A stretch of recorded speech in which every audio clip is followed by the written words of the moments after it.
Como bien dice en un revelador artículo el periodista Pablo Stefanoni en el periódico El Diario AR de Argentina, hace unos meses Javier Milei era solo un congresista excéntrico que aparecía en programas de televisión de amplia llegada, en general no programas políticos. Entonces, es una cosa que yo le he dicho muchas veces a los políticos de este país: ¿por qué ustedes van a los mismos programas?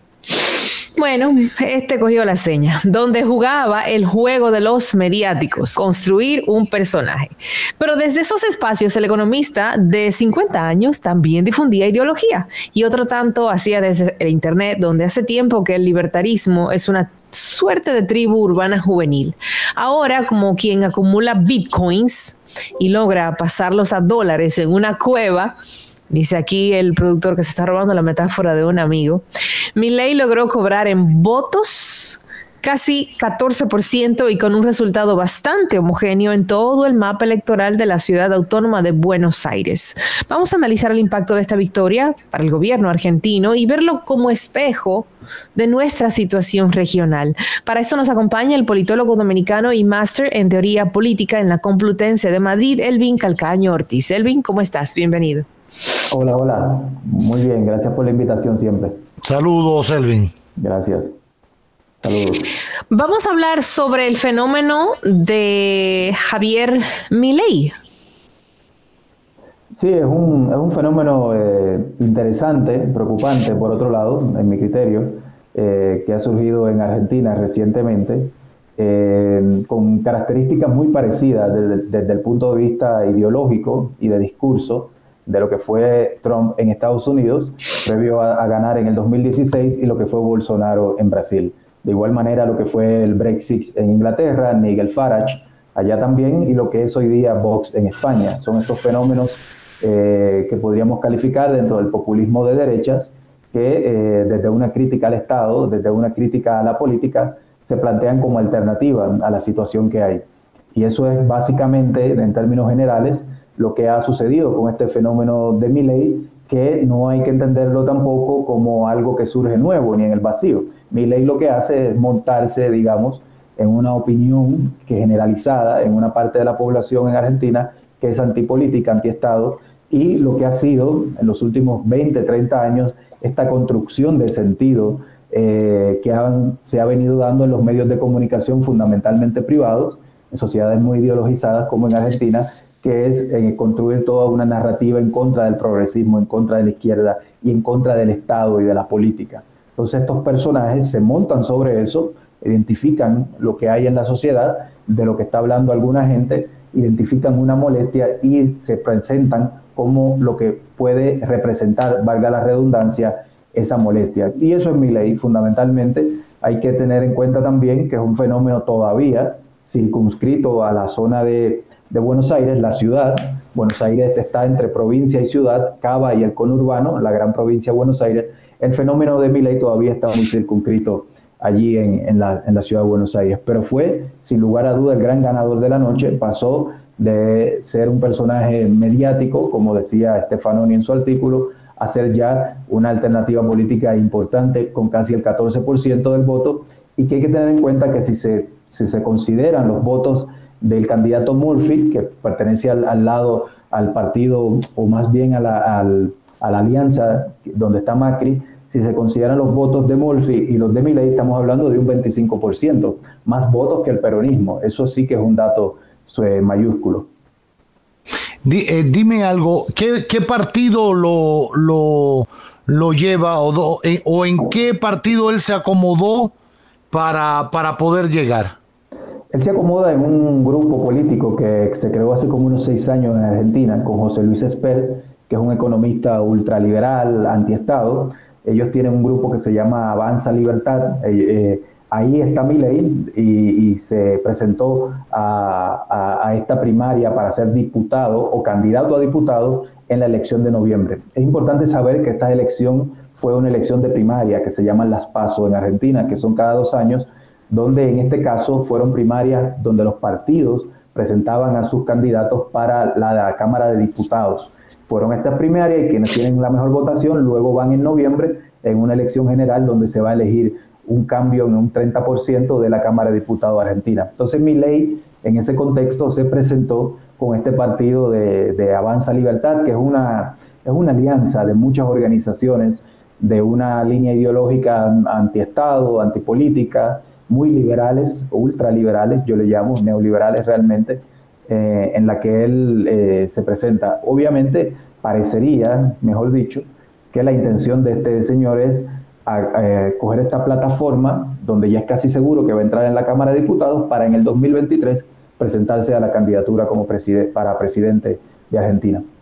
El liberalismo o neoliberalismo de él o de la alianza partidaria que lo llevó se basa en la filosofía económica o en un criterio económico o en el liberalismo en otras posturas ante la sociedad respecto a temas tan disímiles que pasan por los animales, pasan por el medio ambiente, pasan por el aborto, etcétera. El liberalismo que estas personas representan forma parte de lo que es el libertarismo, ¿no? Que es esta escuela de pensamiento que se inaugura a finales del siglo XIX, principios del XX, que es la escuela de pensamiento económico austríaca, ¿no? De von Marmec y luego von Mises, Rothbard en Estados Unidos, que lo que proponen fundamentalmente es una no intervención del Estado en la economía, por cuanto se considera que la economía funciona a través de sus propias lógicas que no pueden ser determinadas desde la planificación estatal, son contrarios al monetarismo, igual eso lo han matizado un poco, son contrarios muy contrarios al keynesianismo, ¿no? Que es esta visión de fomentar demanda, fomentar la producción económica por parte del Estado, con el Estado como un actor importante.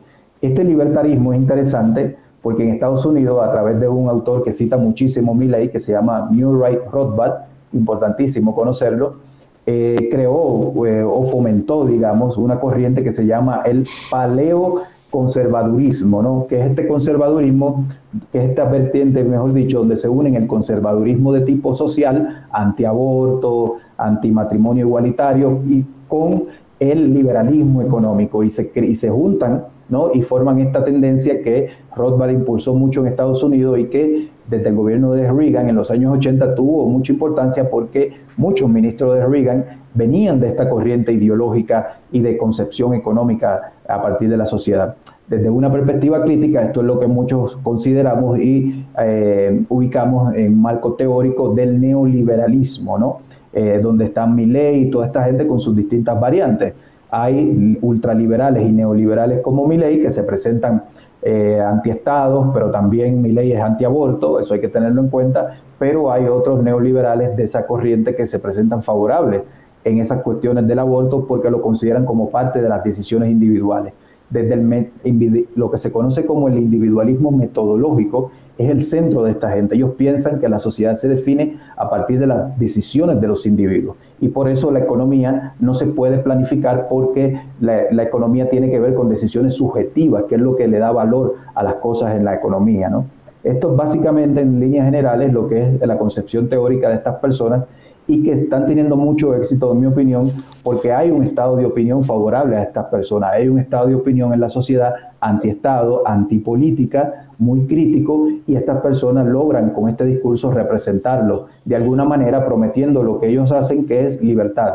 El lema de Milei es libertad carajo, eso es con lo que él hace campaña, porque para él el peronismo y parte de la gente de Macri representan la no libertad. Y él dice, por ejemplo, que cuando llegue a ser presidente o cuando ellos sean el poder, van a eliminar el Banco Central. Ese tipo de cosas. Oye, es lo que esa gente representa. Y sin Banco Central, ¿cuál sería el sistema, el esquema que proponen? ¡Ay, Cristo! Eso es una cuestión ideológica irrealizable desde el punto de vista constitucional. Para quitar el Banco Central tendrían que tener una mayoría de más del 60% tanto en el Senado como en la Cámara. No van a tener eso nunca. Entonces son estas medidas, ¿no? Como el muro de Trump, que no hay que entenderlas desde el punto de vista material. O sea, el muro de Trump, lo importante de ese... Puro populismo. Claro, lo importante de esa propuesta no es el muro en sí, sino lo que representa en términos de un estado deseable de la gente que lo sigue a él.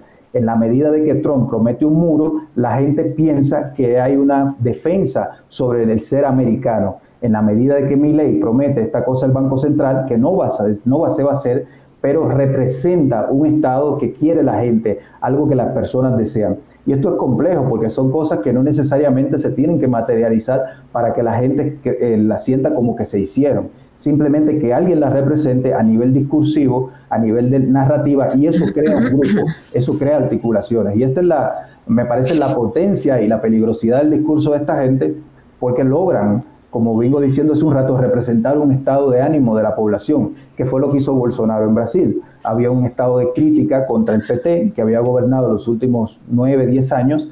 Bolsonaro lo logra representar, se monta sobre esa ola antiestado, antipolítica, y bueno, ya vemos lo que está pasando en Brasil. Pero como se dice, que cada quien aprende por su propia experiencia, ¿no? Los argentinos tienen a Brasil ahí al lado, que hoy es un desastre total en todos los planos, con un personaje muy parecido a Milei. Milei, de hecho, hay videos de él de hace 2 semanas diciendo que Bolsonaro es un gran liberal y que Bolsonaro es un gran líder. Imagínense que él llegue al poder y haga lo mismo que hizo Bolsonaro en Brasil. Pero estas cuestiones tienen que ver más, como decía hace un rato, con unos estados deseables que no tienen que ver mucho con racionalizaciones. Y es ahí, yo diría, lo peligroso y complejo. Lo peligroso.